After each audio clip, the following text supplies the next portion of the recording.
I'm here with Katherine Pomerantz, and some of these sessions you might have thought, now, how does that fit into health?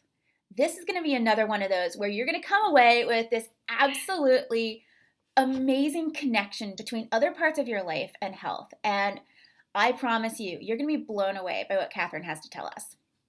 So there is a connection between your health and your money, and the other way around as well. So the good habits that help us live healthier help us live richer, literally, lives, and the other way around. So Katherine is armed with a ton of research about this connection between health and money. And she's going to enlighten us using some of that, her own experience. She is just going to really blow you away with how these different yes, you will. Don't make that face. I know. Shucks. I know. So these different parts of our lives come together. And one of the ways that we're going to talk about today is through habit stacking.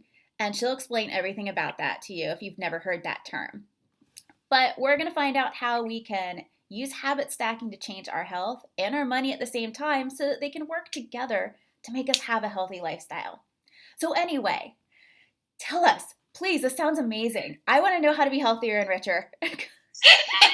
Right? We want to have it all. Like, solve my problems. Absolutely. I feel like when we talk about money, you got to establish a little bit of a trust factor. So I want to go just a little bit of my background to prove, like, okay, yeah, I can talk about these things. Yeah, right? I know. Especially I know she's cool, at a health but summit, it's all like, who is this girl? Like, why is she here? Right. And it's not enough for me to be like, she's cool, she's my friend. Yeah. Somehow when you're blonde and you're both being cute, I don't know. I don't know if I trust this yet. Right. Well, so, now that you can clearly tell that Kelly and I like to enjoy ourselves a lot, I do have a serious side, and that serious side of me does own an accounting firm. I am a money mentor, specifically for small business owners. So all you women watching who are big overachievers, me too, I get it. Yeah. I wanted to be my own boss because I was like, I'm doing my own thing. That's happening. Mm-hmm. And I never looked back. But part of what was really fascinating to me when I was younger and I was starting this journey, and even still now, I have a habit of stalking successful people, I guess you can call it. I really want to know how they live their lives. I want to know what makes them tick. Right. I want to know why some people really do seem to have it all. They're beautiful and they're rich and they have a career that's super fulfilling. And all those things together, they probably have good health and good teeth and good hair. And it's just like, okay. That's not fair. Right, it's not fair. But there's enough of them in the world that I was like, you know what? I think I could do that. I don't know if that's arrogance or if I was just like real nuts when I was younger, but I was like, I'm going to do that too. Like, that's going to be me. Absolutely.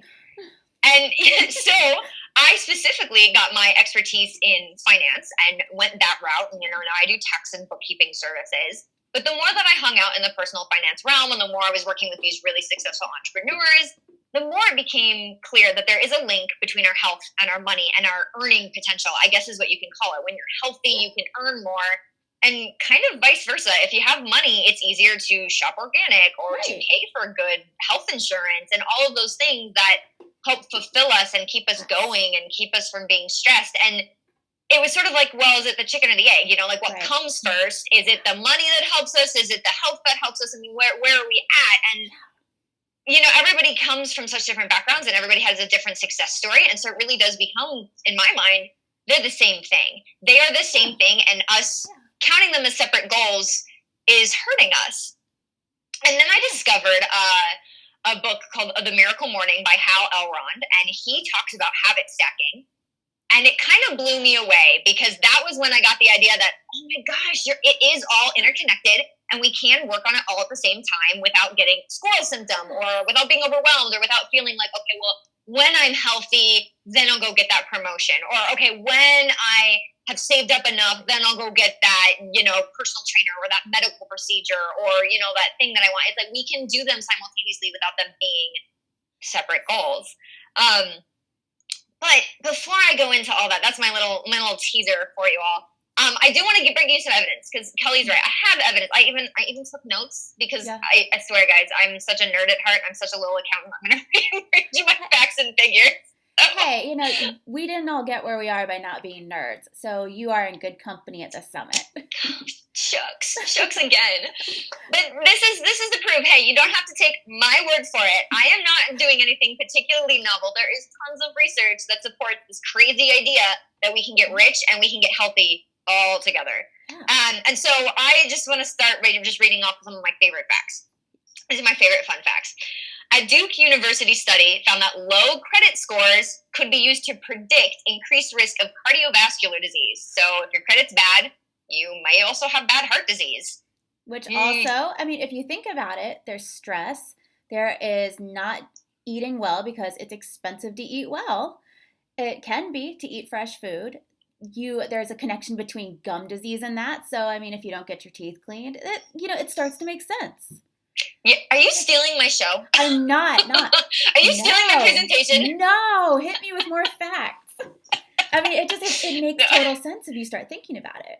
Yeah, it does. I love this. Okay. Hit us with more. Individuals over 50, so, pushing retirement age, you're kind of getting ready to be like, all right, it's time to get serious and maybe I don't want to work so much anymore. So over 50, with debt, have been found to be 8 times more likely to have depression than those who lived comfortably. And comfortably in this study was defined as without debt. Wow. Yeah, because if you're looking at retiring, but you still have all of these banks and credit cards and student loans and mortgages, I mean, the fact that we're taught it's normal to live with debt for decades, like, oh yeah, take out a 30-year mortgage. Oh, and have student loans, which you can never declare bankruptcy on and hold on to for 20 plus years.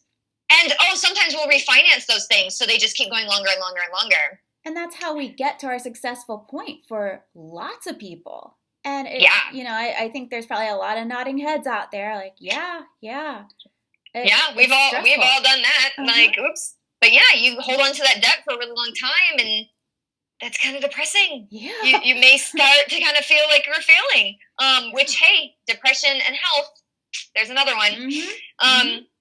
This one was actually a poll done by Associated Press AOL, so it's a little bit old because AOL is not around anymore, but that's okay. Favorite fun facts, so I'm holding on to it. High stress and debt obviously can be linked. Yeah. And so, but those dealing with high stress had more health problems, and most people cited debt as their source for their stress in this poll.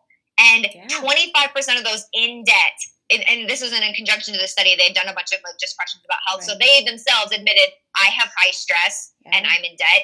But the 27% of those who were in debt and who answered those things, they had ulcers, digestive tract problems.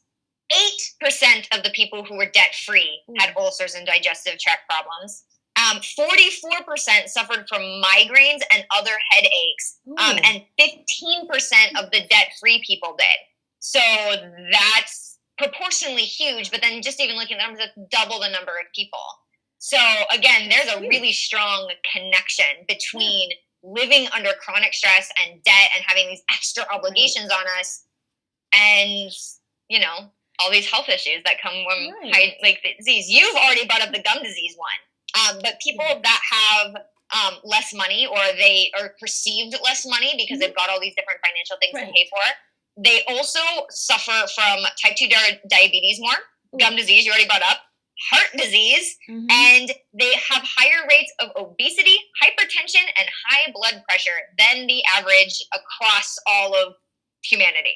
Which also raises your personal health care costs so that you can go treat things. Now, I know many of us are like, oh, I'm okay now. No, think about what could happen.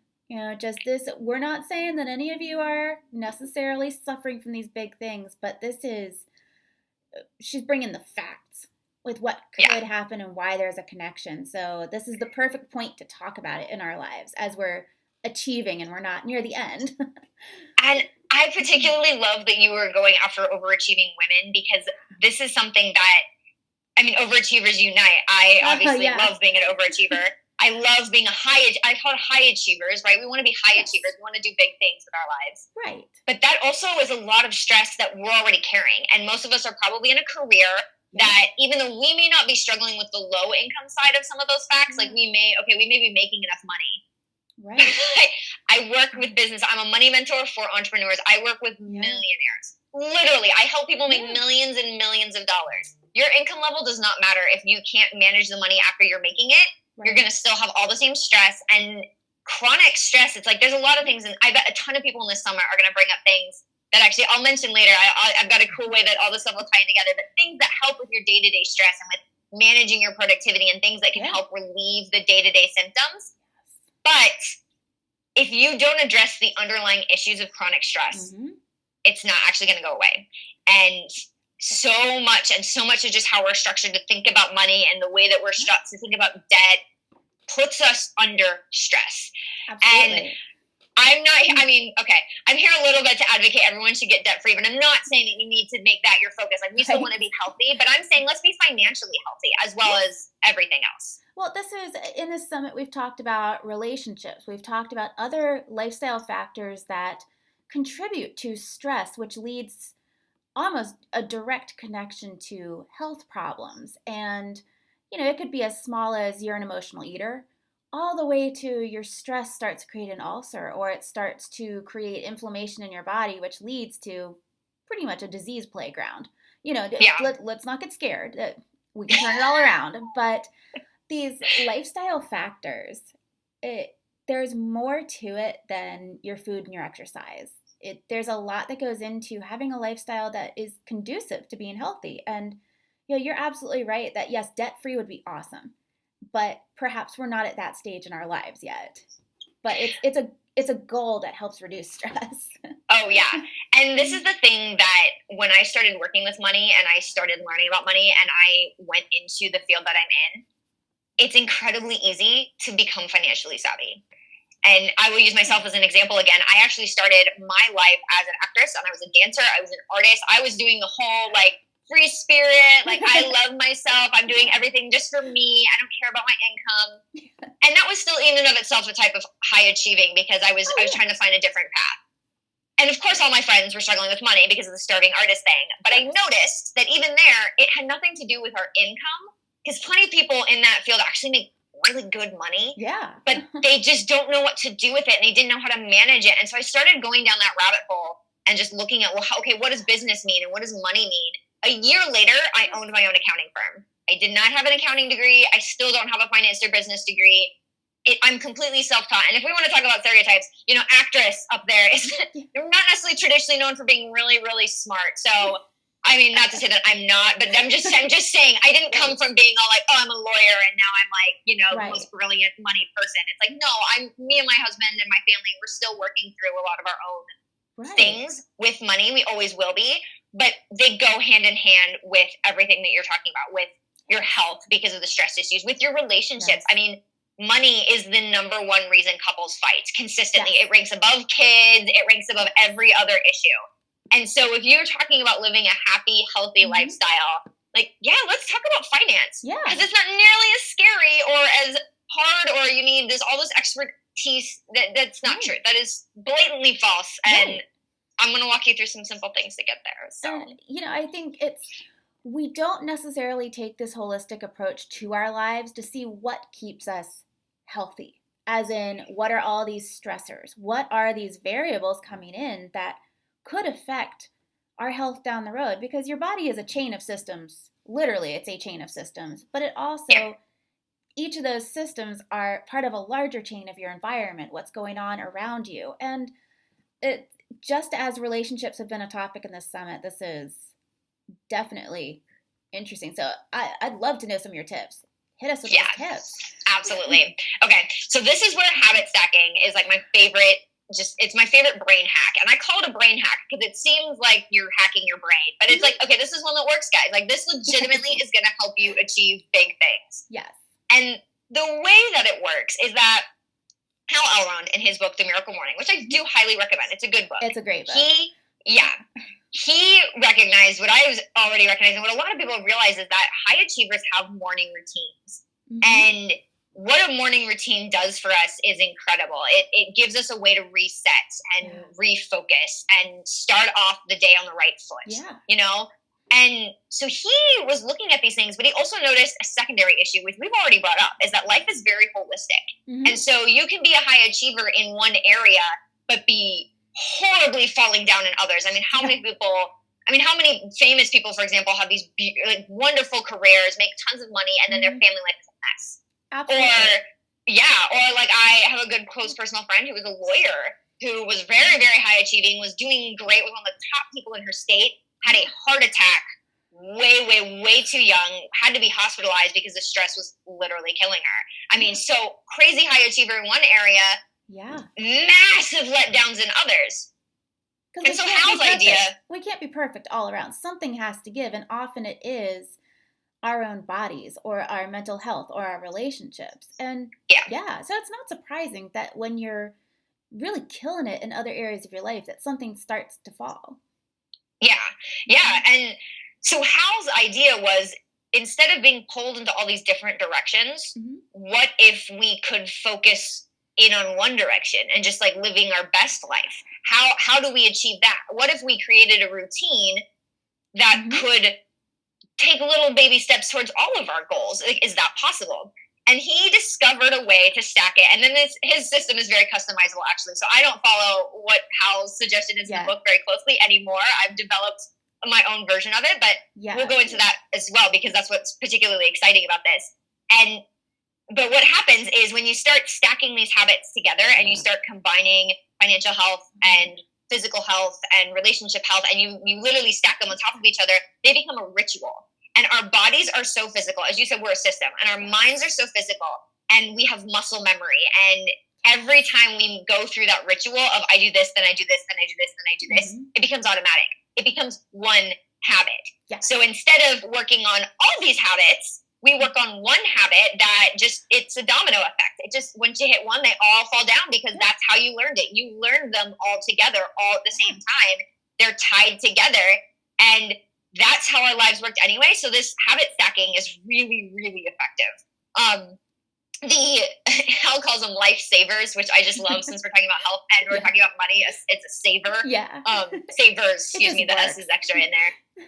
And so that is the acronym that he works with. And that's something that's pretty cool because, sorry, I took notes because I don't want to misspeak. I don't want to like discredit Hal and his amazing systems. Hey, it's okay. My notes are on my screen, so we all take our notes. Man, I'm old school over here. Like, I wrote them down. But savers, to get back on topic, is you start the morning with silence, affirmation, visualization, exercise, reading, and then scribing, which is just a fancy word for writing. So you get that extra S in there. And if you walk through what all these are, it's going to sound very similar to what a lot of other people in the summit are probably talking about. I'm guessing, but these all really, really help our mental and physical health. So first you start it with silence. And this is things like meditation, things like going out and just spending some quiet time to breathe and to reset. The hardest one for most of us. Oh, yeah. And that is incredible in that you can just kind of, I mean, I don't want to go into, there's so many people much better qualified about these things, but like when you breathe, just, you can flush toxins and all sorts of crazy stuff, just like reset and refocus yourself. Affirmations and visualizations are, I mean, for me, for example, my silence is watering my plants every morning because I like to grow my own vegetables. And then I start my affirmations when I'm grooming and I'm brushing my teeth and I'm doing my hair. I just, while I'm looking in the mirror anyway, I'm like looking at myself and I'm being like, this is the day I'm going to have and why I'm awesome and why I love what I'm seeing in the mirror. And, all these things about like just positive about yourself and about what you're going to do and what you're going to accomplish. That's also when I'm listing in my head, what's the grand thing I'm going to do? So that's part of the visualization is what is the big thing you're going to accomplish? And these can be short and long term, but again, it's thinking holistically. So visualization is where I start to layer in my own financial piece because that's to me where my money most affects me. I'm thinking long term. I want health, and that includes my financial health. So I'm picturing what it's going to feel like when I get that big, beautiful house I want to purchase. Or I'm picturing, and mine actually is a kitchen because my husband loves to cook and I want to get him a better kitchen. So mine actually is a kitchen remodel. So I'm picturing what it's going to feel like to like have that much space in the kitchen and like what it will feel like to lift up bowls and put them down on, my new kitchen island with these like beautiful like quartz countertops. I mean, it's a visualization, right? It's whatever you want to dream it about. Exactly. Anything in your life. And it could be, you have a tough meeting coming up that day, or you want to stay on the treadmill 10 minutes longer. It can be something that small. It doesn't have to be like a huge goal. Yes. And the cool thing about having a financial goal, I think, is that when it comes to goal setting, the emotional side is really good.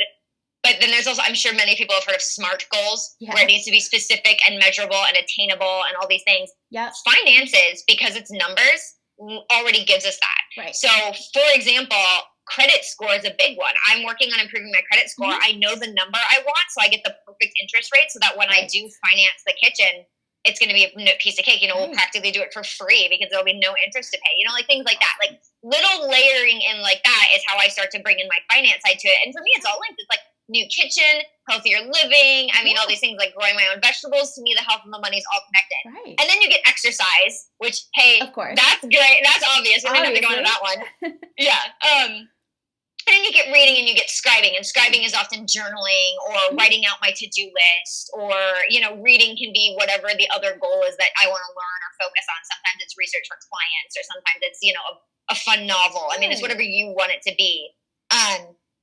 And so that's the element of this where it becomes very customizable and very personable. And, when I do my full miracle morning, it's like an hour and a half, but you can do a little quick 5-minute version. Like if I had to rush through it and just do my short ritual, it would be water my plants because I have to. I gotta go garden. Exactly. And then it would be brush my teeth and do my affirmations, which I have to. I have to brush my teeth, so I'm already in the mirror doing my affirmations. Right. My exercise is playing with my dog because I, again, have to let her out. So I take her out and make sure she runs around.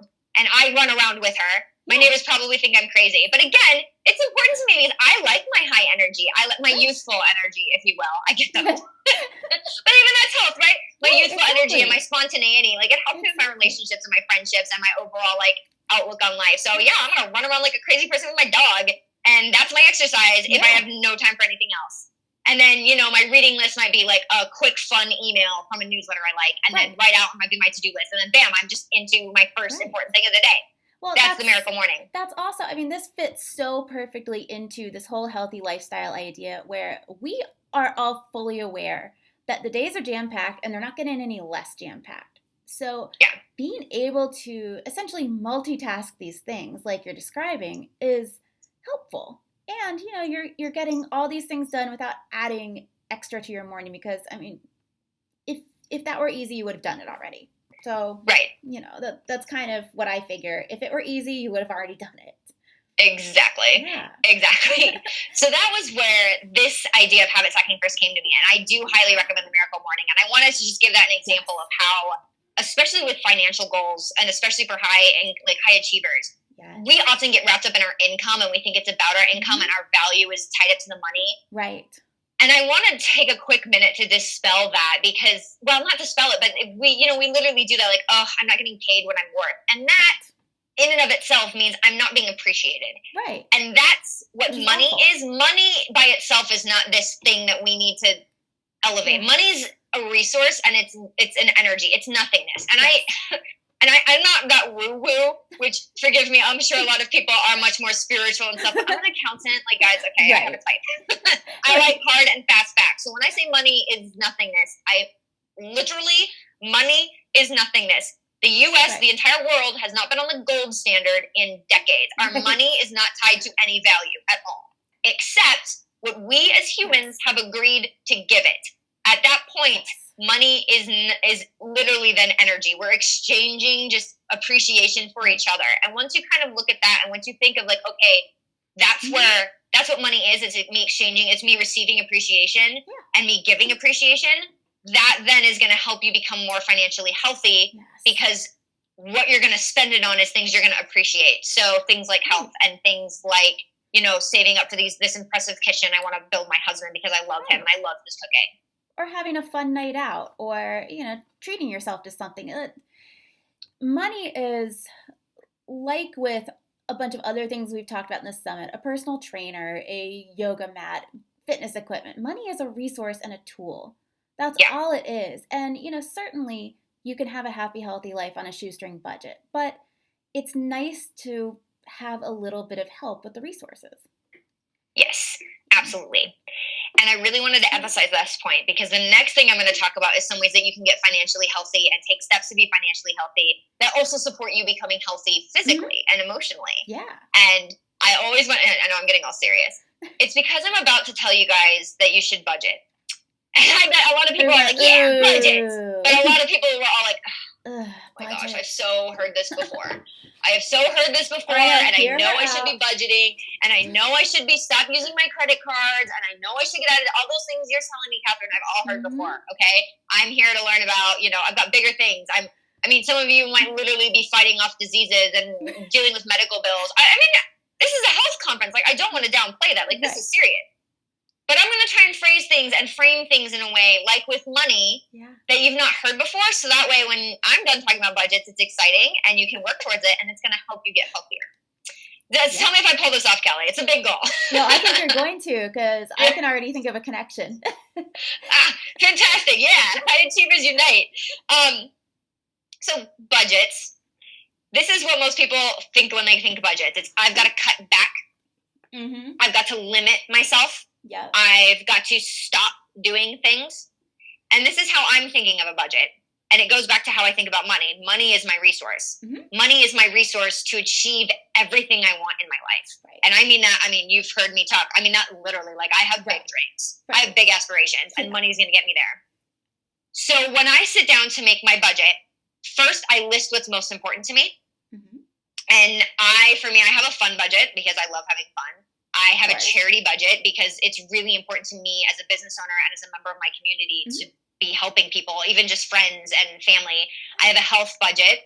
I mean, that's a good one for this thing. Yeah. And I've got budgets for savings, and I've got budgets for, my children's, college funds and things like that, which, by the way, I don't even have kids yet. But you gotta have that. Right. I know. So, even theoretical children. I have a theoretical child's college fund too. So I knew you were my girl.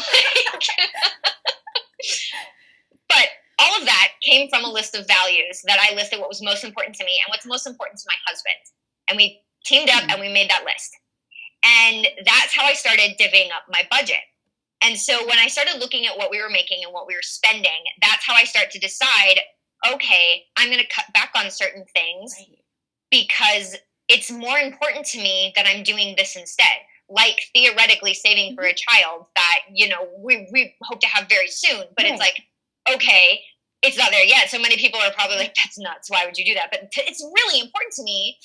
Because me and my dad, I don't want my kids to have student loans. So I'm going to do my best to help them with that. Right. And it goes back to listing your values, though. So if that's not one of your values, then it's not. But Right. Then you can't be like, Katherine, you are nuts, and you just ignore that part. But so you list your values and you make your budget. Then you need to touch base with your budget about what's actually happening and looking at apps, and just like, you can either just like keep receipts or just like take your bank statement and put in an Excel spreadsheet. That's what I do. I really like tools like Mint. Mint is free, and it's amazing because it will start taking your transactions and you can just classify the budgets. Mint also pulls all your accounts, all your retirements and savings and investments and your credit score. So it's all in one place, which, me and my affirmations and my visualizations, it's checking Mint regularly is part of my, I'm doing this. Like, I'm going to get there. Like, I'm going to make things green on my mints. Like, how would it feel if everything was green under budget on my mints, that would feel good. Right? Yeah.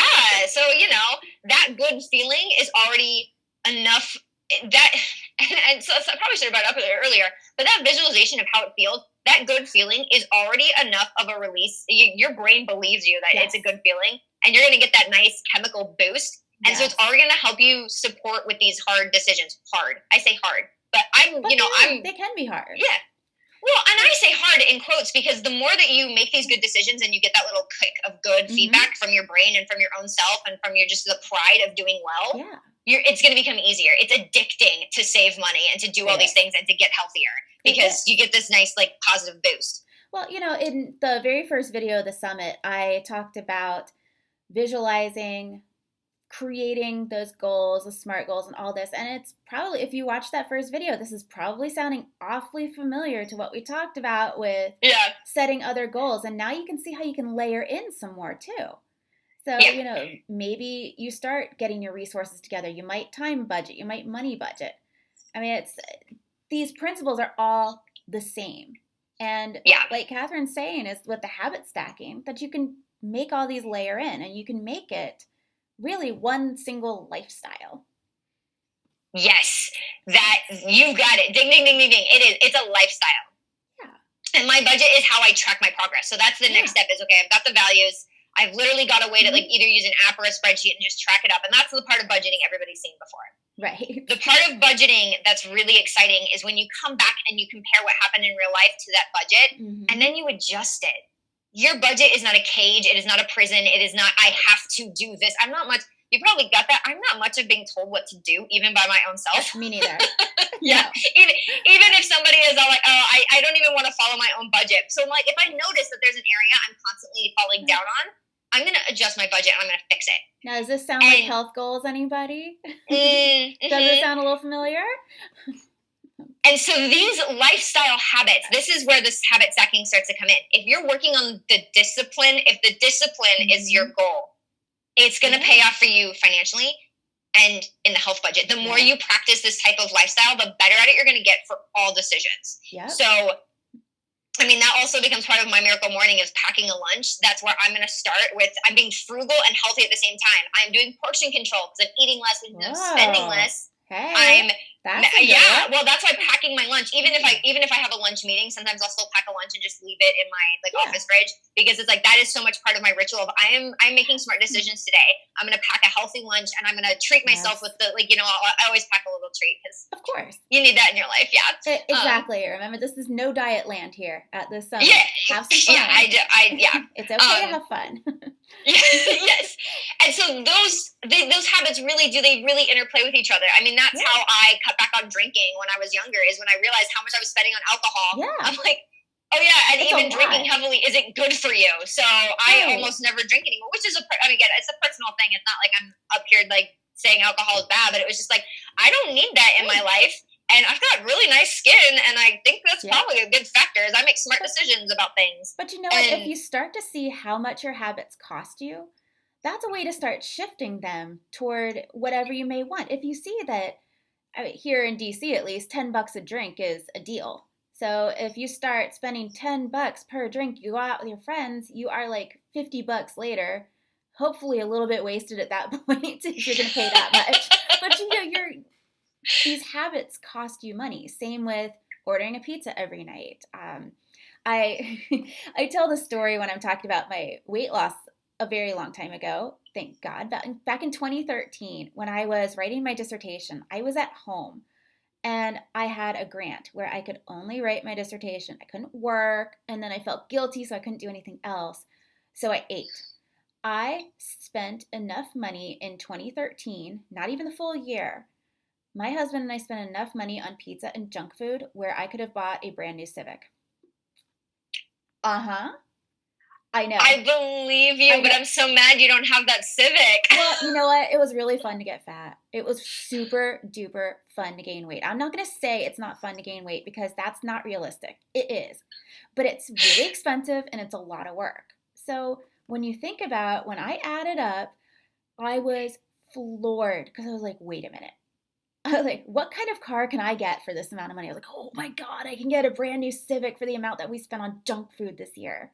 And when you see that, sometimes if you need to see how much you've spent on junk, how much you spent on whatever your vice is that you're trying to change, oh my God, you might be extreme like me, where I had a lot of fun. My husband and I had a great time. But like your example with drinking, once you saw how much it cost, you're like, maybe I don't need that. Yeah. I wasn't even getting drunk. It was just like I enjoyed going out and I was having fun with my friends. And it was kind of like, okay, what is more important to me? And I still went out and I still had just as much fun. I just bought less. And that is actually, the losing weight story is actually like a really good example. This happened to another friend of mine. She was working on her latte factor, is what it's called, where once you start to once you start to budget and you start to look at, okay, where can I actually cut back? Like, what am I actually spending money on during the day? She noticed her grocery bills were massive because every time she was at the grocery store, she would buy herself little treats.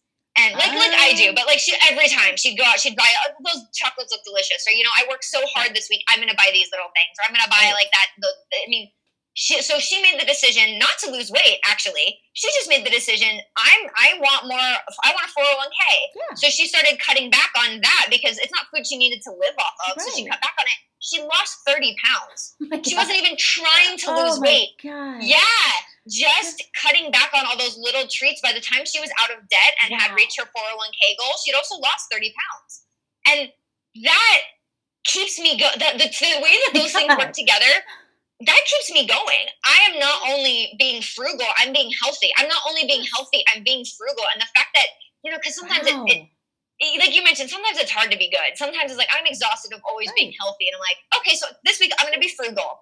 And then the same decision. But now I'm focusing on being frugal because I'm exhausted of being healthy, so I'm going to be frugal this week. Right. And you know what? I'm sick of being frugal, so I'm going to treat myself. Oh, but I still want to be healthy. And often healthy options, well, healthy food can be more expensive, but things like staying in to cook, which is still a healthier decision, is also still a cheap decision.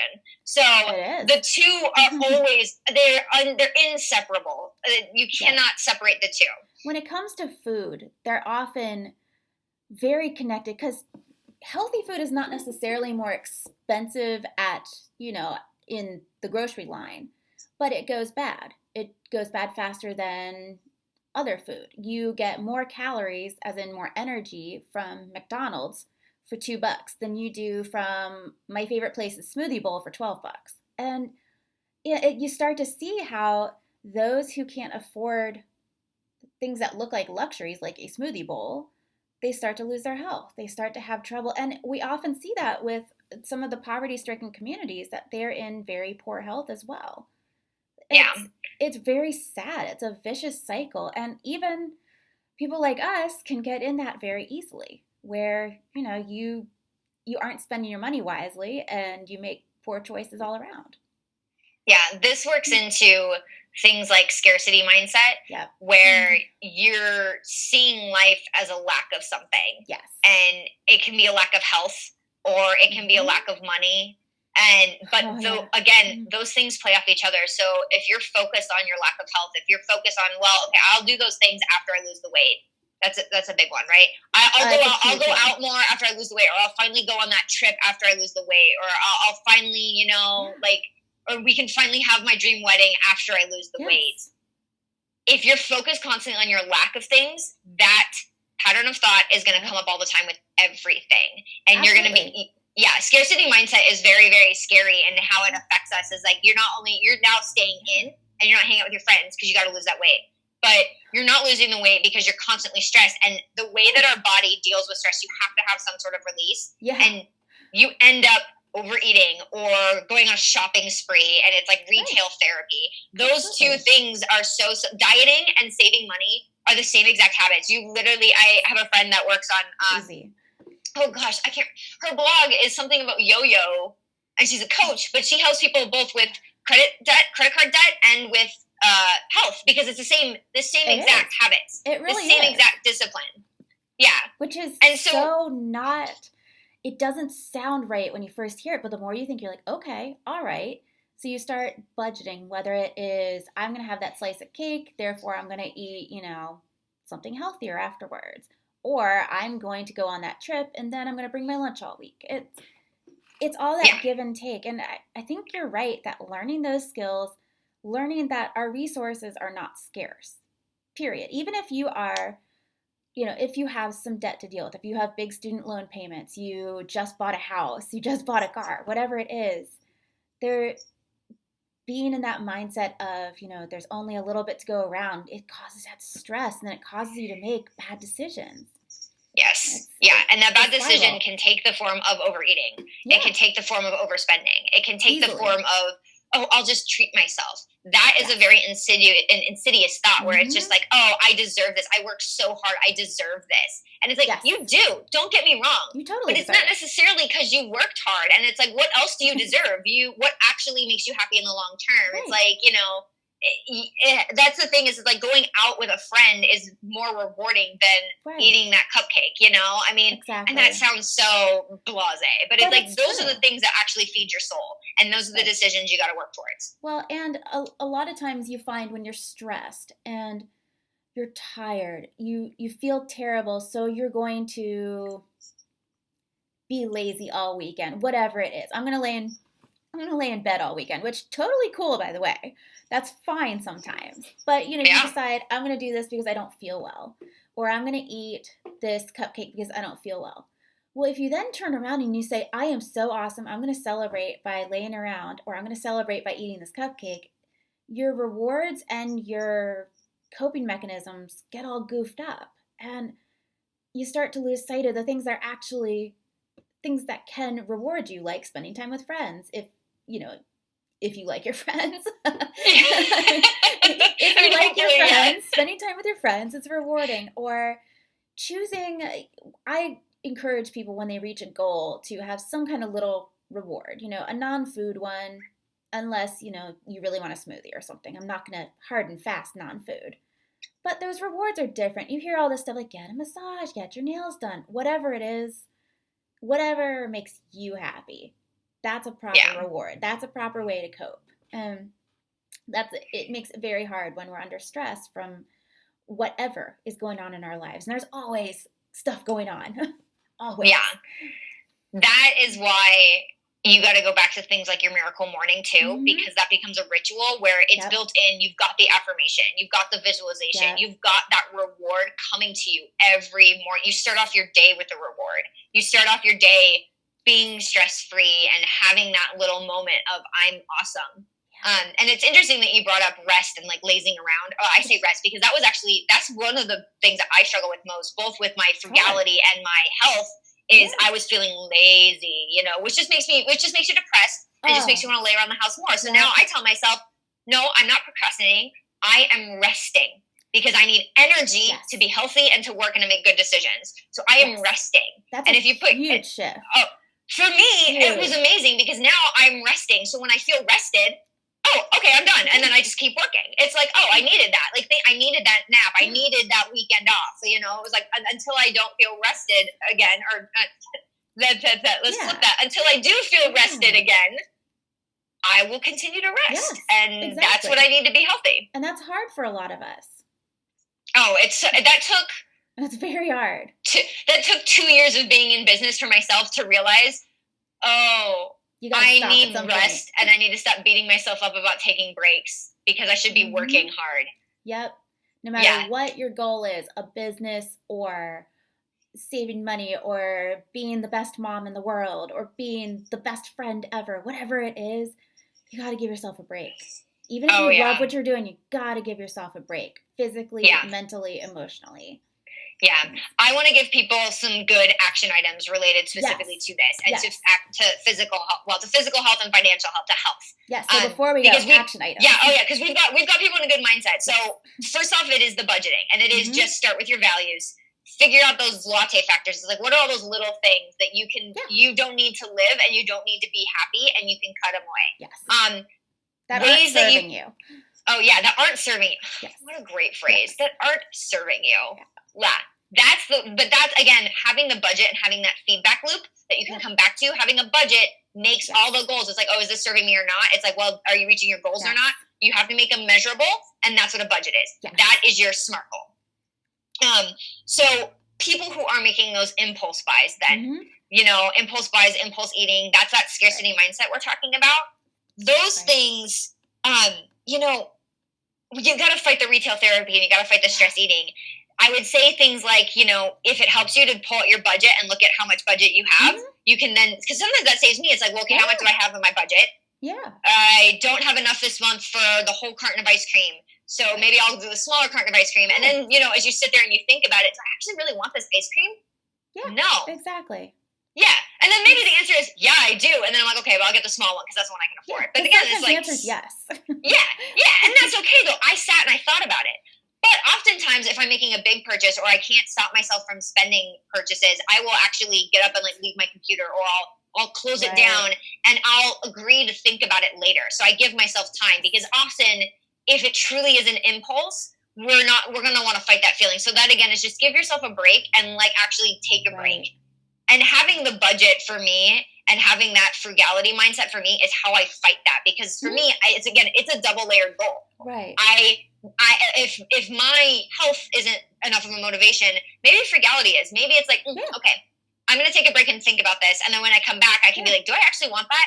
Oh yeah, I need that actually. I'm going to buy that. Because, sometimes it's not food. Sometimes it's shopping, and it's just new clothes, or electronics is a big one. I have a good friend who was into shiny gadget syndrome, literally so bad. And then latest headphones and the latest fastest charging battery apps and the newest iPhone every time. And, that stuff adds up. So it's like, that was his I mean, he's skinny because he's a tech nerd, but Right. the thing is, like, no matter what you're struggling with, these things can all help feed off of each other, and that's what the habit stacking is about. Absolutely. Yeah, and so those little things, it's like finding. Sorry, we've gone on so many great things. My brain is like trying to like insert good ideas into my head too fast. Yeah. I'm so sorry, you guys. This is why I try to take notes, and then me and Kelly like what we do too much, so we want to understand. Yeah, we have too much fun. I know, we're having too much fun as we talk about budgeting and dieting. Is that fun? I don't know. It is to us. Yeah, it is to us. We think it's cool. Yeah, and that was the last one. Is it's sitting down and working on these mantras, which we've already brought up, where it's like, I am not procrastinating, I'm not being lazy, I'm resting. Yes. Or, I am not fat, I am improving, or I am being healthy. Or it's like, that's the thing, is like a lot of times too, yes, when you're working on a specific goal, or you're working, like, especially with money and with weight, that number gets in our head. And while, yes, it's specific and measurable and attainable, if we're focused on the number, the way that that slips and slides in sales, and money is the same way. Your money is always going to come and go. Yeah. You will never be able to hold on to it. And if you are holding on to it too tightly, that's unhealthy. Yeah, and you're that's a problem. Preventing yourself. Yeah, you're preventing yourself from having adventures and having fun and enjoying yourself.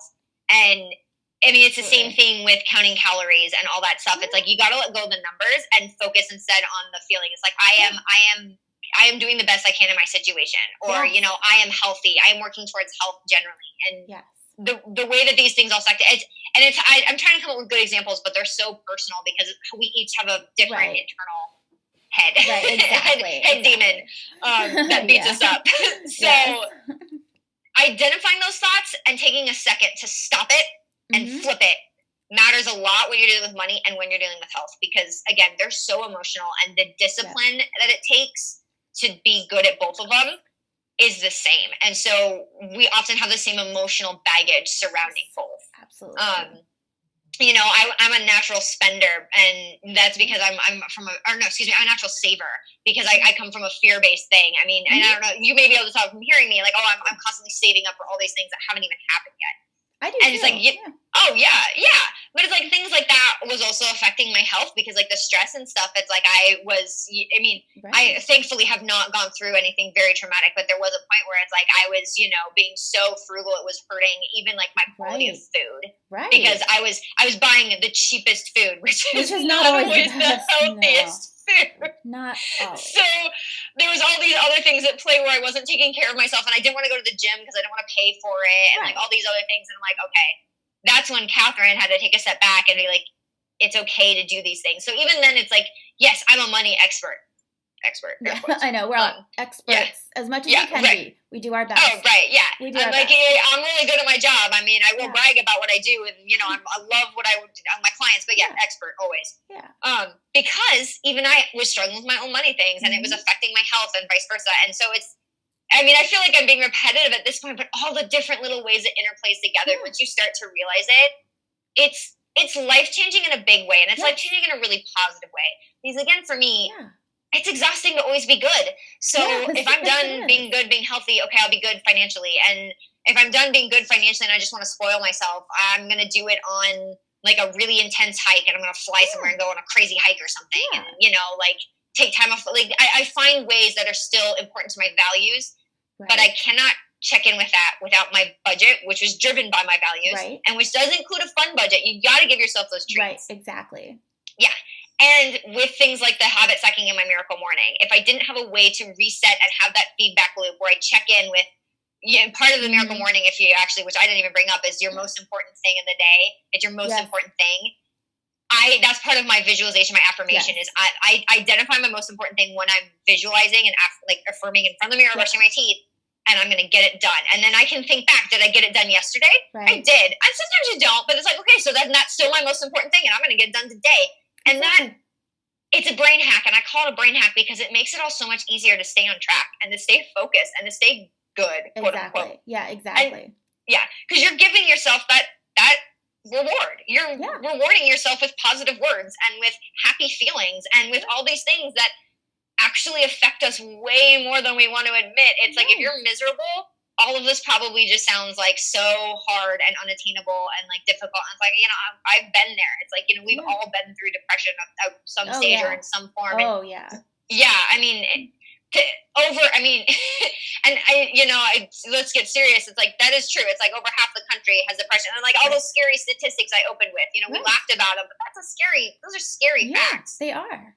So even though you and I are really bubbly and energetic and we're in a good place, we weren't always here, and I'm not here every day. And the way I get back to it and the way that I can focus on that is things like my miracle morning, my habit stacking, and my budget, which sounds nuts that my budget keeps me happy, but it does. It helps us stay.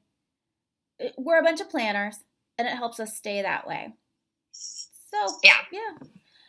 Thank you so much for being here with us. This is the parallels between these different ways to essentially manage your life so that it is the best it can be.